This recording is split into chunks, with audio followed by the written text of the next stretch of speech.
Studi Ilmu Kesehatan Masyarakat. Pada kesempatan kali ini saya akan menjelaskan kepada teman-teman semua tentang penyakit malaria. Yang pertama adalah definisi. Penyakit malaria adalah penyakit yang menyerang sel darah merah yang disebabkan oleh Plasmodium.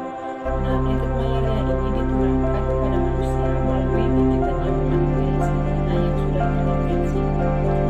Yang berikutnya adalah etiologi. Etiologi dari penyakit malaria ini adalah yang pertama, penyakit malaria ini dapat disebabkan oleh protozoa jenis Plasmodium. Jadi terdapat 5 jenis Plasmodium yang menyebabkan penyakit malaria.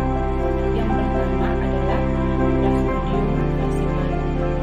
Plasmodium falciparum ini merupakan jenis Plasmodium yang menyebabkan malaria tropika. Lalu yang kedua adalah Plasmodium vivax. Plasmodium vivax ini merupakan penyebab penyakit malaria terpiana. Dan Plasmodium yang ketiga adalah Plasmodium ovale. Plasmodium ovale ini merupakan Plasmodium yang paling parah sedangkan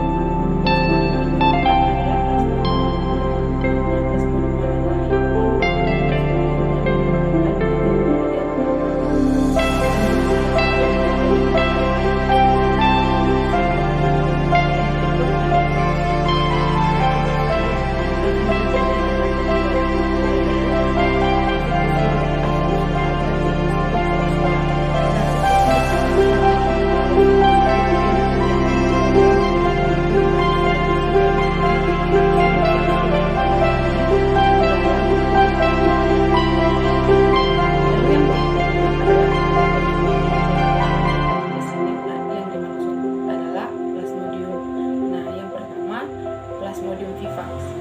Plasmodium vivax ini didistribusi atau terdapat di daerah yang beriklim dingin dan subtropik. Sedangkan Plasmodium yang kedua yaitu Plasmodium falciparum merupakan penyebab malaria tropika. Biasanya pada penyakit malaria tropika ini terjadi dengan masa inkubasinya sekitar 12 hari. Selain itu juga dia dapat menimbulkan komplikasi. Dan yang ketiga adalah Plasmodium ovale. Plasmodium ovale ini memiliki masa inkubasi dari 12 hingga 17 hari dengan demam yang terjadi di setiap 48 jam.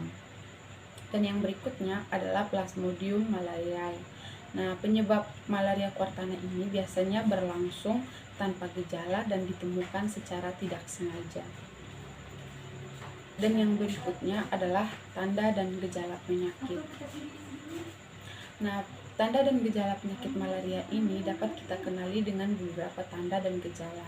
Yang pertama adalah demam. Di dalam demam ini adalah seperti menggigil, demam sendiri dan berkeringat.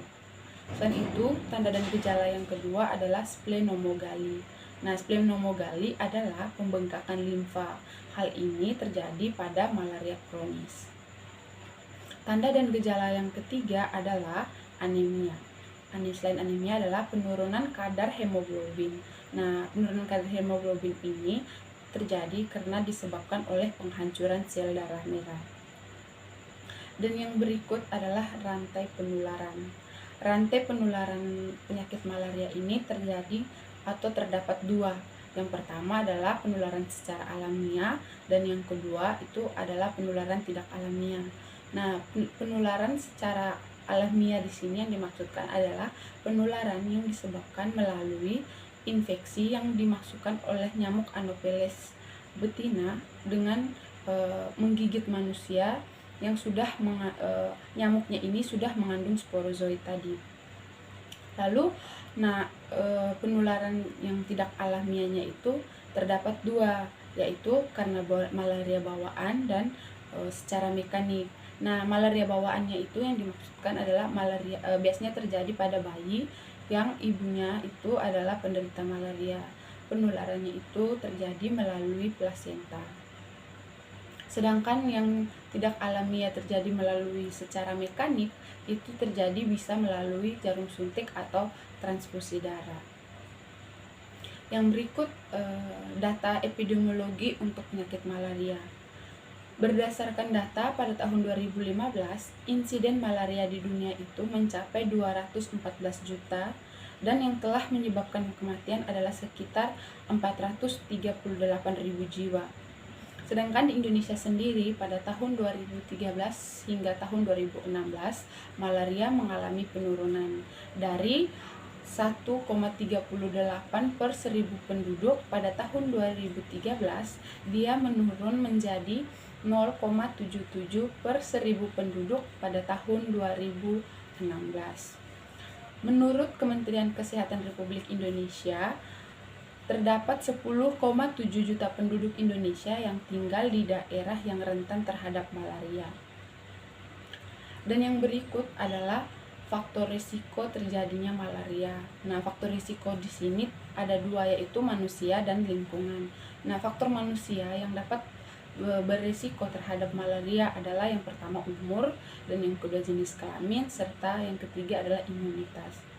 Sedangkan faktor lingkungannya itu yang terdapat menyebabkan malaria adalah yang pertama suhu udara, kelembaban udara, ketinggian, dan juga angin.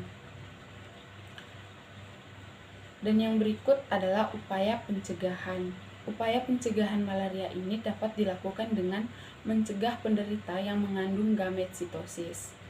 Kemudian yang kedua adalah memberantas nyamuk sebagai vektor malaria.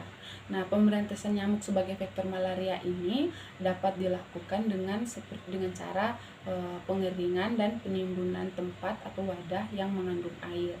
Nah, tempat-tempat seperti ini merupakan tempat yang dapat dijadikan sebagai sarang atau tempat perindukan oleh nyamuk itu sendiri. Nah, yang berikutnya adalah menghindari atau mengurangi kontak atau gigitan nyamuk Anopheles yang mengandung sporozoit.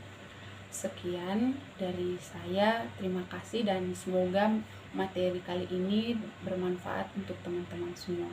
Terima kasih.